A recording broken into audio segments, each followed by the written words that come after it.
The next question. Good afternoon. I'm Bhagyashree from Jain College, Jaipur. I'm very interested in all the things like cardiology, neurology, ophthalmology and psychiatry.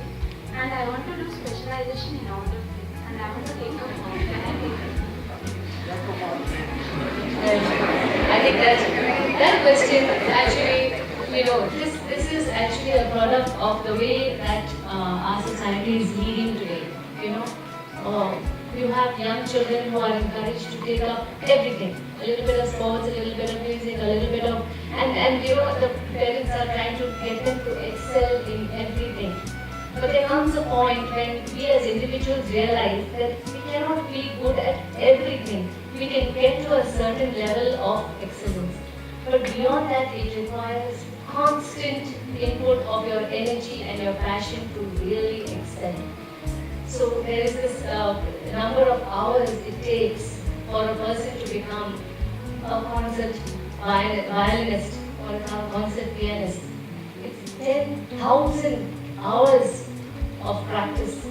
Now that's a lot of practice before you can get good at something, and that is one thing.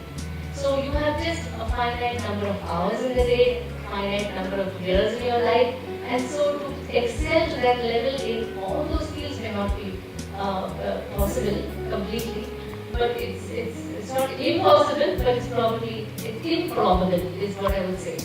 So I would in fact ask you or encourage you to seek out where your heart lies, and once you find that area, then just go into that completely and you will be the best in that area. I'd just like to add one thing. I joined medicine wanting to be a neurosurgeon. I mean, people who look at me today would laugh because I'm as far from neurosurgery that is even possible. Some student of mine said, "But I never knew of this about you, ma'am." But I truly went into CMC Vellore thinking I was going to be a neurosurgeon. And the first community orientation program, when we went to live in the village for 15 days and understood the problems of the rural people, it just transformed my life. At the end of that first COP, I said, this is where I want to live the rest of my days.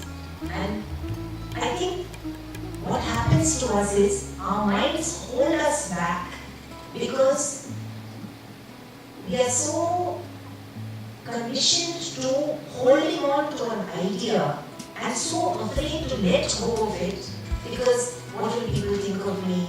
What will happen? Is there security in this? Is there going to be money in this? Is there going to be, what is the scope of going forward? All these things play on a young person's mind, right? And none of that, that's all completely false. None of that really matters. Once you plunge in and you give it your best, as Olinda said, you just move and the world opens up for you. Your career will make itself.